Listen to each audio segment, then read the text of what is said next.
পেশার কোনো অভাব নাই।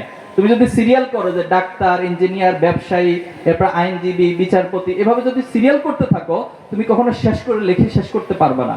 এটা বাংলাদেশে হোক, ওয়ার্ল্ড পার্সপেক্টিভ হোক, হাজার হাজার পেশা। এখন তুমি কোনটাতে যাবা, তুমি নিজেকে কোথায় নিয়ে যেতে চাও, সেটা ডিপেন্ড করবে তোমার স্বপ্ন, তুমি কোথায় যেতে চাও, তোমার ঝোঁক প্রবণতা কোন দিকে আছে। একটা উদাহরণ দিই, বারাক ওবামাকে যখন ছোটবেলায় ক্লাসে এম ইন লাইফ রচনা লিখতে দেওয়া হয়েছে, তোমরাও তো এম ইন লাইফ রচনা লিখছো অনেকবার, ঠিক না?